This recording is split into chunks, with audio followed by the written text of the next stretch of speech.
माता की बोलो, भारत माता की जय जोहार, जय जय आदिवासी। नमस्कार मित्रों, આજની સભામાં રાજેશ રાઠવાએ ભાજપ પર મોટા પહાર કર્યા। મિત્રો, તમને જણાવવા માંગીશ કે રાજેશ રાઠવા ભાજપના કાર્યકર્તા હતા। તેઓ ભાજપને છોડીને અત્યારે હાલ આમ આદમી પાર્ટીમાં જોડાયા છે। પહેલા વિડીયો જોઈએ પૂરો, પછી આગળ ચર્ચા કરીએ।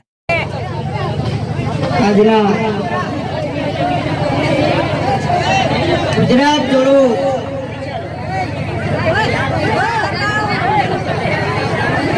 આજના ગુજરાત જોડો કાર્યક્રમમાં આપણે પુણ્યવાન ખાતે ઉપસ્થિત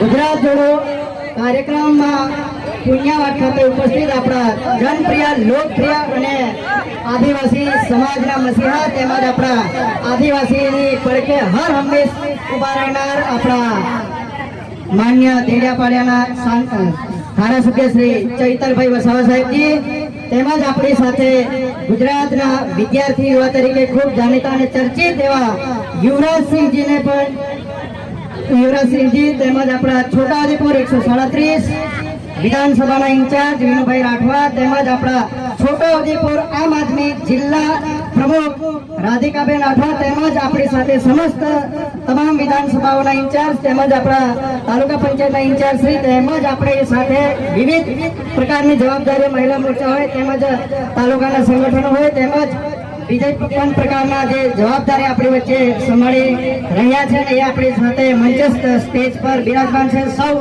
મિત્રો, કાર્યકર્તાઓ તેમજ મીડિયા મિત્રો, મીડિયાના તમામ મિત્રો, આજની આ ગુજરાત જોડો જાહેર જે સભા છે, હવે બીજું તો આપણે શું કહીએ, આપણે અત્યાર સુધી તો બીજે ભારત માતાની જય કરતા હતા।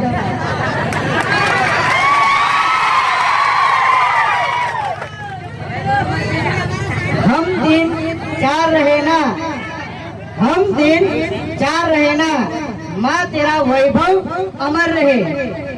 આ એક રાષ્ટ્રીય સ્વયંસેવક સંઘની પ્રાર્થના છે, RSS ની, એના એક આ લીટીઓ છે, બે બોલ છે, બરાબર। તેમજ ભારતીય જનતા પાર્ટીમાં ખૂબ વર્ષોથી જિલ્લા સંગઠન તેમજ તાલુકા સંગઠનમાં વિવિધ પ્રકારની જવાબદારીઓ સંભાળી તેમજ આપણે તાલુકા પંચાયતમાં પ્રમુખ તરીકે પણ થોડા દિવસો હું જવાબદારી સંભાળી તેમજ બીજી ટર્મમાં હું તાલુકા પંચાયત કારોબારી અધ્યક્ષ તરીકે પણ હાલ કાર્યરત છું અને ગઈકાલે જ મેં ભારતીય જનતા પાર્ટી સાથેનો નાતો છોડીને આમ આદમી પાર્ટીમાં જોડાવા માટે ખૂબ મોટી સંખ્યામાં અમને એવું હતું કે આ વરસાદનો સમય છે, ચૈતરભાઈને ફોન પણ કર્યા, મેં કીધું ચૈતરભાઈ જરા ઉતાવળ રાખજો, પણ અહીંયા તો ચૈતરભાઈનું નામ જ કાફી છે। પબ્લિક ગમે તેવા સંજોગો, વાદળ હોય, વરસાદ હોય, તડકો હોય, ગમે ત્યારે હોય, પણ ચૈતરભાઈને સાંભળવા માટે લોકો 12-10 કલાક લોકો ઉભા રહેતા હોય છે। આપ નેતા ચૈતર વસાવા વિશે તમારું શું મંતવ્ય છે મિત્રો, કોમેન્ટની અંદર જરૂરથી જણાવજો। ચૈતરભાઈ 10 વાગ્યાના આવી ગયા અહીંયા ગ્રાઉન્ડ પર, તો મારે જે વાત કહેવાની છે હવે શરૂ કરીશ કે આપણે છોટાઉદેપુરના જિલ્લા માટે કે છોટાઉદેપુરના તાલુકાઓના કે શિક્ષણ માટે કે સમાજ માટે કે અન્ય વિષયો માટે ઘણી વખત આપણે ઉભા થતા હોય છે, ઘણી વખત ચૂંટાયેલી પાંખોને પણ આપણે રજૂઆતો કરતા હોય છે, પણ ક્યારેય આપણું સાંભળવા માટે તૈયાર નથી। પણ આદિવાસી સમાજને આ લોકોએ એક મજાક બનાવી રાખી દીધો છે, કારણ કે જય જોહાર બોલો ત્યારે પણ આપણા કાનના પડદા ફાટી જાય છે આ લોકો માટે। ભારતીય જનતા પાર્ટીના ચેલા ચપાટાઓ જે લોકો છે એ લોકોને આજે પણ કહી દે જય જોહાર બોલો કે જય આદિવાસી બોલો ત્યારે આ લોકોના કાનના પડદા ફાટી જાય છે। એટલા માટે હું કહું કે તમે આદિવાસી સમાજ માટે કેમ તમને આદિવાસી સમાજ વાળો નથી? તમને અમુક જગ્યાઓ પંચાયત થી લઈને પાર્લામેન્ટ સુધી જ્યારે આપણો સમાજ તમને પહોંચાડતો હોય ત્યારે તમે સમાજની પડખે ઉભા રહેવા માટે કેમ તમે શરમ અનુભવો છો? મારે આ કહેવું છે। આજે ભારત નદીનો બ્રિજ હોય, છેલ્લા 3 વર્ષથી કોઈ તમે ભારત નદીનો બ્રિજ તૂટ્યો છે એના માટે એક પણ નેતા ભારતીય જનતા પાર્ટીનો ચૂંટાયેલી પાંખ હોય કે કાર્યકર્તા હોય કે હોદ્દેદાર હોય કે જિલ્લાથી લઈને તાલુકા સુધીના તમામ લોકોએ કોઈ પણ અવાજ ઉઠાવવા માટે તૈયાર નથી. અને આ લોકો માત્ર ને માત્ર હિન્દુ મુસ્લિમ કરીને ઝઘડા કરાઈ દેવાના છે અને પાછલા બારને આ લોકોના ધંધા એક જ જગ્યાએ ચાલતા હોય છે. આ લોકો એકબીજાથી પાર્ટનર હોય છે.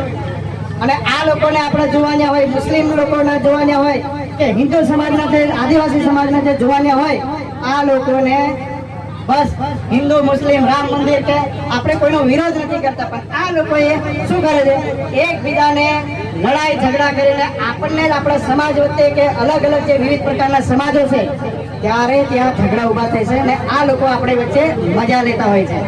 એટલે મેં કહું છું, ભારતીય જનતા પાર્ટીના લોકો, તમે માન્ય શ્રી નરેન્દ્રભાઈ મોદીનું નામ ડૂબાડવાની આરે છો તમે.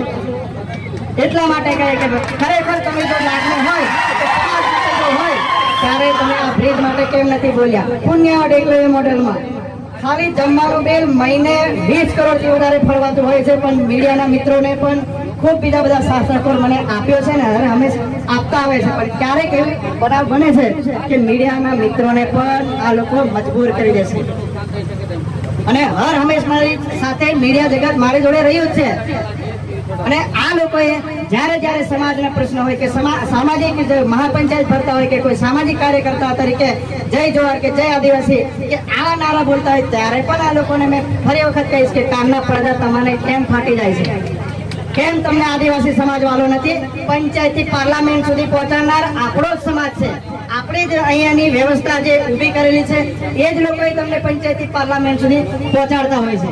ત્યારે જ્યારે આપણા લોકોએ જ્યારે વોટ લેવા આવીએ, આ લોકો જ્યારે વોટ લેવા જાય ત્યારે કોઈ એટલો ખરો કે ગામના કોઈ વડીલ કે લેખિતમાં અરજી આપો તો તમે અમને મારા વનારથી હોય કે જામલાથી હોય કે કુંભાણી હોય કે નવાગામ કે વિવિધ તાલુકાના અલગ અલગ ગામોથી એવી કોઈ લોકોએ અરજી આપી કે નેતાઓને, કે નેતા દ્વારા તમને અરજી આપી કે અમે અરજી આપીએ તો તમે મને વોટ આપજો?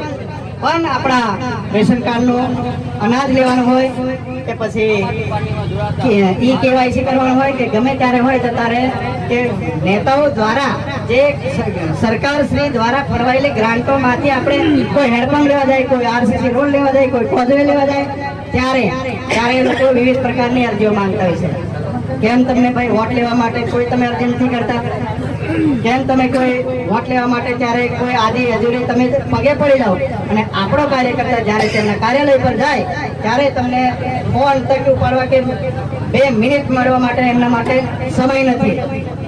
અને એકબીજાને સાયકોલોજી ધમકી આલીને કે તમને પોલીસ આમ કરી દેશે, તેમ કરી દેશે, જરી બે અવાજ ઉઠાવે એટલે તરત જ પોલીસને કહેવાનું. પણ અને પોલીસના મિત્રો પણ આદિવાસી સમાજના જ છે ભાઈ, બરાબર? એટલે ગમે ત્યારે કઈ એવું થાય ત્યારે સમાજને પણ સાથ સહકાર આપજો. આપણો આદિવાસી સમાજ છે એ આદિવાસી સમાજ આપણને શમશાન સુધી પણ સપોર્ટ કરશે. પણ કોઈ પણ પાર્ટી હોય કે કોઈ પણ પાર્ટી, અન્ય કોઈ પણ પાર્ટી હોય, ભારતીય જનતા પાર્ટી, કોંગ્રેસ હોય કે પછી કોઈ બીજી પાર્ટી, ત્યારે તમને મતદાન સુધી સાથ સહકાર આપશે. પણ આદિવાસી સમાજ તમને 12મા 13મું હવા મહિનાનું ભજન કે પછી ગમે ત્યારે તમારો વાર તહેવાર શુભ પ્રસંગો હોય ત્યારે આદિવાસી સમાજ હર હંમેશા આપણી સાથે ઊભો છે. અને આવનારા દિવસમાં ભારતીય જનતા પાર્ટીના ચેલા ચપાટાના પાટિયાની પણ અરજી તો અમારું નામ ખૂબ લાંબી બધી ભવિષ્યમાં બધી વાતો કરીશું. આપણે નાનકડી સભાઓ કરીશું. ટાઈમ ઓછો છે, સમય ઓછો છે અને ખૂબ બધા ખેડૂતો, બધા ખેતીનો સમય છે, બધા વરસાદ વચ્ચે આવી ગયો છે તો ઘણા એવા લોકો પોતાનું કામ છોડીને આપણી વચ્ચે ઉપસ્થિત રહ્યા. તો એ બદલ સૌ મિત્રોનો હું ખૂબ ખૂબ આભાર માનું અને ક્યારેક આપણે લાંબી વાતો પાછા કરીશું. અસ્તુ ભારત માતા કી જય, જય જય જોહાર. ફરી એક વખત બે હાથની મુઠ્ઠી વાળીને ભારત માતાની જય જોહાર બને છે.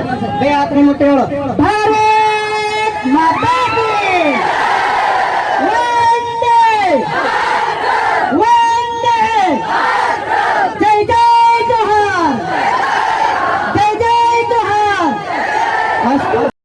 આજની રાજકારણની પરિસ્થિતિ જોઈએ મિત્રો તો આજે ભાજપ કરતા પણ અત્યારે આમ આદમી પાર્ટીનું જોર ગુજરાતની અંદર વધી રહ્યું છે. તમારું શું મંતવ્ય છે? કોમેન્ટની અંદર જરૂર જણાવો.